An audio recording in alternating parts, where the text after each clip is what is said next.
Cement పై ఆదినారాయణ రెడ్డి గారి ఆధ్వర్యంలో జరగని దాడి లేదు. అల్ట్రాటెక్ సిమెంట్ మొత్తాన్ని కూడా తన ఆధీనంలోకి తెచ్చుకోవడం కోసం ఆయన విశృంఖలత్వంగా అల్ట్రాటెక్ సిమెంట్ మీద దాడి చేయించాడు. తరువాత చంద్రబాబు నాయుడు గారు పిలిచి వద్దయ్యా అని చెప్తే చంద్రబాబు నాయుడు గారిని రిటర్న్లో బెదిరించడం కోసం రాష్ట్రంలో అంతగా కమ్మగా పరిపాలన జరుగుతా ఉందని చెప్పేసి చంద్రబాబు నాయుడునే బెదిరించే పరిస్థితి తీసుకొచ్చారు. అయినా సరే అక్కడితో కూడా ఆగలేదు. చంద్రబాబు నాయుడు గారి ఆధ్వర్యంలో ఆయన చెప్పినా కానీ వినకుండా వెళ్ళి అల్ట్రాటెక్ సిమెంట్కి వెళ్ళేటువంటి ముడి సరుకుని ఆపేస్తాడు.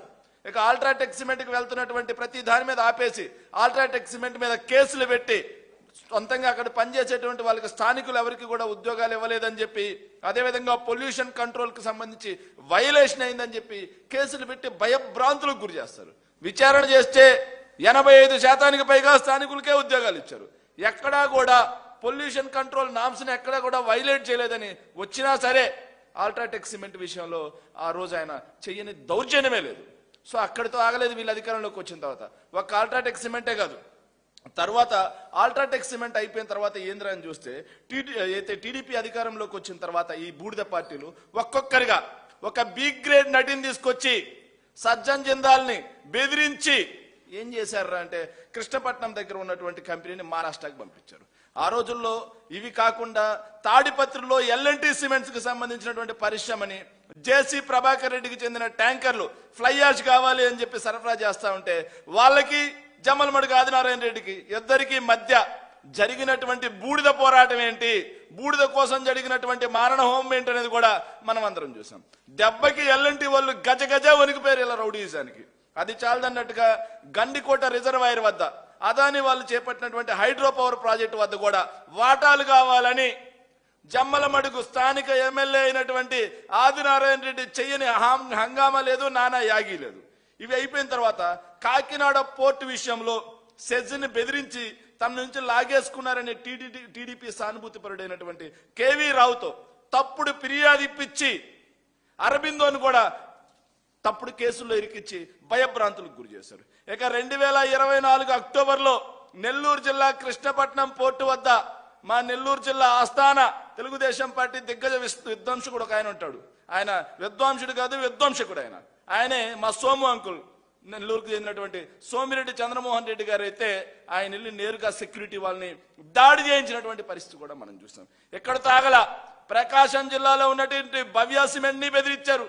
అక్కడితో ఆగల చివరికి యూబీ బీర్ల ఫ్యాక్టరీ శ్రీకాకుళం రణస్థలంలో ఉంటే స్థానిక ఎమ్మెల్యే అయినటువంటి నడికుడిది ఈశ్వర్రావు నెల సరే నాకు కప్పం కట్టాల్సిందే, కప్పం కట్టకపోతే నీ బీరు ఫ్యాక్టరీలో తయారైనటువంటి ఒక్క చుక్క బీరు కూడా బయటకు వెళ్ళదు అని చెప్పి బెదిరించి ట్రాన్స్పోర్ట్ కావాలని మాట్లాడిన మాటలు విన్నాం. లారీకి 1000 నుంచి 1500 చొప్పున ఇవ్వకపోతే నెలకి 1.5 కోటి దాకా నాకు డబ్బులు ఇవ్వకపోతే ఎక్కడ కింగ్ ఫిషర్ బీర్ ఉండదు కానీ మా యొక్క రౌడీజం ఉంటుందని చెప్పి బెదిరించారు.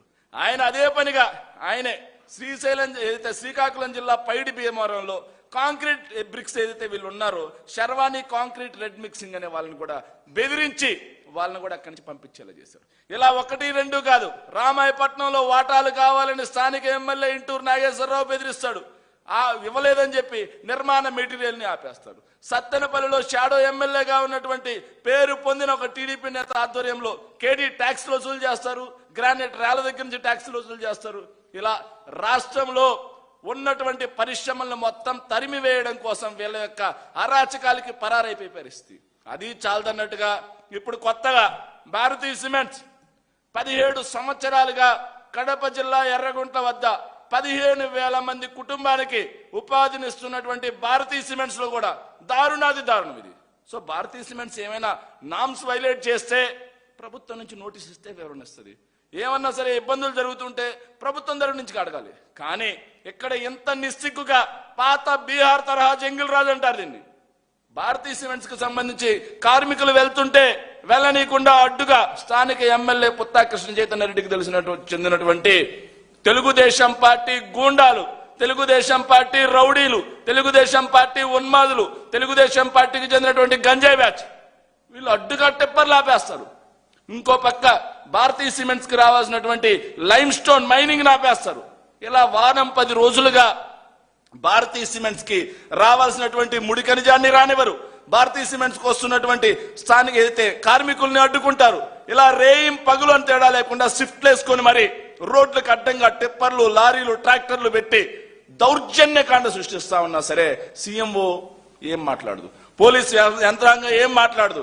శాంతియుతంగా నిరసన తెలిపే వైఎస్ఆర్ కాంగ్రెస్ పార్టీ వాళ్ళ మీద కేసులు పెట్టడానికి పోలీస్ శాఖ ముందుంటుంది. కానీ పరిశ్రమల్ని బెదిరించి రౌడీయిజం, గూండాయిజం చలాయించే తెలుగుదేశం పార్టీ గూండాలను అడ్డుకోవడానికి మాత్రం పోలీస్ యంత్రాంగం ఎక్కడా ఉండదు. ఇది రాజకీయ క్రీడ కాకపోతే ఇంకోటి ఏంటి అని అడుగుతా ఉన్నాం. ఇలా రాష్ట్రంలో ఆల్రెడీ ఉన్నటువంటి పరిశ్రమల్ని వరుసగా సిమెంట్ ఫ్యాక్టరీని మొత్తాన్ని బెదిరించాం. అల్ట్రాటెక్ సిమెంట్ ని బెదిరించారు, జువారీ సిమెంట్స్ ని బెదిరించాడు, ఎల్ఎన్టీ సిమెంట్స్ ని బెదిరించారు, దాల్మియా సిమెంట్స్ ని బెదిరించారు. ఇక్కడ పల్నాడుకు వస్తే సాగర్ సిమెంట్ ని బెదిరించారు, చెట్టినాడు సిమెంట్స్ ని బెదిరించారు, శ్రీ సిమెంట్స్ ని బెదిరించారు, భవ్య సిమెంట్స్ ని బెదిరించారు. ఇలా రాష్ట్రంలో ఉన్న సిమెంట్ ఫ్యాక్టరీలు మొత్తం వీళ్ళకి కప్పం కట్టకపోతే మీరు ఫ్యాక్టరీ నడుపుకోవడానికి లేదు అన్న ఒక్క దుర్బుద్ధితో ఈ విధంగా బెదిరిస్తూ వచ్చి ఈ రోజు భారతీయ సిమెంట్స్ వార్సుగా 2-3 రోజులుగా ప్లాంట్ లో ఉత్పత్తి కూడా అయిపోయింది. 15,000 మంది ప్రత్యక్ష పరోక్ష ఉద్యోగుల యొక్క జీవితాలు గాల్లో దీపమైపోయాయి. సో ప్లాంట్ లో ఉత్పత్తి ఆగిపోతే వీళ్ళ భవిష్యత్తు ఏంటి? సో ఇవేమీ పట్టవు ఈ ప్రభుత్వానికి. వాళ్ళకి కావాల్సింది కేవలం క్యాష్, అదేవిధంగా కక్ష సాధింపు. ఈ విధంగా దుర్మార్గంగా భారతీయ సిమెంట్స్ ను కూడా ఆపేసే పరిస్థితి తీసుకొచ్చారు. సో ఇవి కాకుండా వీళ్ళ ప్రభుత్వ అధికారంలోకి వచ్చిన తర్వాత వీళ్ళకి కప్పం కట్టలేక 12,890 కోట్ల రూపాయల పరిశ్రమలు రాష్ట్రం నుంచి పరుగు ఎంతలా పరిగెత్తాయంటే వెనక్కి కూడా తిరిగి చూడాల. ఎందుకురా అంటే రాష్ట్రంలో వీళ్ళు పరిశ్రమ పెట్టాలన్నా, వీళ్ళకి భూ కేటాయింపులు జరగాలన్నా, వీళ్ళకి సంబంధించినటువంటి పర్మిషన్స్ రావాలన్నా, వీళ్ళ యొక్క తెలుగుదేశం పార్టీ గూండాలు వీళ్ళ మీద దాడి చేయకుండా ఉండాలన్నా సరే రాష్ట్రంలో ఒక పాలసీ నడుస్తా ఉంది. ఆ పాలసీ ఏంట్రా అంటే క్యాష్ సూట్ కేసు, అదేవిధంగా రాజేష్, లోకేష్. క్యాష్ ని సూట్ కేసులో పెట్టి రాజేష్ ద్వారా లోకేష్ కి పంపిస్తే మాత్రమే రాష్ట్రంలో ఉన్న పెట్టుబడులైనా నడిపించుకోగలిగే పరిస్థితి ఉంటుంది, కొత్త పెట్టుబడులైనా పెట్టుకోగలగడానికి అవకాశం ఉంటుంది. లేకపోతే తెలుగుదేశం పార్టీ గూండాలు ఉన్మాదుల్లా దాడుల మీద దాడులు చేసుకుంటూ పోతామన్న రీతిలో రాష్ట్రంలో జరుగుతూ ఉంది.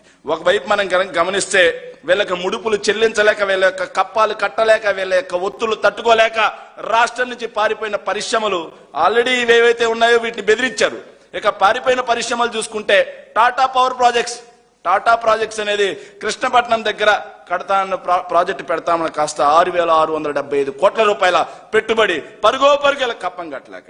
ఇక స్పీడ్ ఆఫ్ డూయింగ్ బిజినెస్ అంటారు, కానీ టాటా పవర్ పారిపోతే ఏ డూయింగ్ బిజినెస్ అనాలో వీళ్ళకే అర్థం కావట్లే. ఇవి కాకుండా అనకాపల్లి జిల్లా రాంబిల్లి మండలం కృష్ణపాలెంలో కోకోకోలా బేవరేజెస్ కి 50.4 ఎకరాల భూమిని వైఎస్ఆర్సీపీ ప్రభుత్వ హయాంలో కోకోకోలా బేవరేజెస్ కి కేటాయించాం. వాళ్ళు పనులు కూడా ముందు మొదలు పెట్టాలని చూశారు. కానీ వీళ్ళ ప్రభుత్వం వచ్చాక వీళ్ళకి కప్పాలు కట్టలేక, వీళ్ళ యొక్క బెదిరింపులు భరించలేక కోకోకోలా కూడా పరుగు అక్కడ తాకుండా ఆజాద్ మొబిలిటీ ప్రాజెక్టుకి శ్రీ సత్యసాయి జిల్లా గుడిపల్లి వద్ద ఆజాద్ ఇండియా మొబిలిటీకి 70.71 ఎకరాలు కేటాయించారు. ఎందుకంటే అంటే వీళ్ళు ఎలక్ట్రానిక్ ఆటోలు, ఎలక్ట్రిక్ సంబంధించినటువంటి బస్సులు, ఎలక్ట్రిక్ ట్రక్కులు తయారు చేస్తారు. ఈ పరిశ్రమ కూడా వీళ్ళకి కప్పాలు కట్టలేక, వీళ్ళకి ముడుపులు చెల్లించలేక, వీళ్ళ యొక్క వేధింపులు భరించలేక పరుగు. దీని ద్వారా దాదాపుగా 1,046 కోట్ల రూపాయల ఆదాయం ఆగిపోవడమే కాకుండా 2,381 మంది ఉపాధి కూడా పరారైపోయింది. ఇక దేశ రక్షణ రంగానికి సంబంధించినటువంటి ప్రాజెక్టును కూడా వీళ్ళ యొక్క ధనదాహానికి వదలట్ల.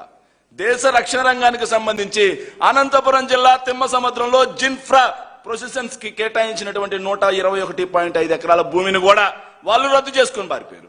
ఆర్టిలరీ గన్స్ లో బైమాడ్యూల్ చార్జ్ సిస్టానికి సంబంధించినటువంటి ఫ్యాక్టరీ అది. సో దేశ రక్షణ వ్యవస్థకు వాడతారు జిన్ఫ్రా వాళ్ళు. సో వాళ్ళు కూడా అయ్యా మీ భూమి వద్దు, మీకు మేము కప్పం కట్టేది వద్దు, మీకు మేము ట్యాక్స్ కట్టేది వద్దు, మీ యొక్క వేధింపులు మేము భరించేది వద్దు అని చెప్పి దేశ రక్షణ రంగానికి సంబంధించినటువంటి ఆయుధాలు తయారు చేసే ఫ్యాక్టరీ కూడా పరుగు. ఇక జూపిటర్ రెన్యూబుల్ ఎనర్జీకి సంబంధించి అనకాపల్లి జిల్లా రాంబల్లి వద్ద 142 ఎకరాల భూమి పొందారు. దానికి తోడుగా 2,700 కోట్ల రూపాయలు పెట్టుబడి పెడతాను. కానీ వీళ్ళకి కప్పం కట్టలేక, వీళ్ళకి ముడుపులు చెల్లించలేక, వీళ్ళ బెదిరింపులు భరించలేక పరుగు.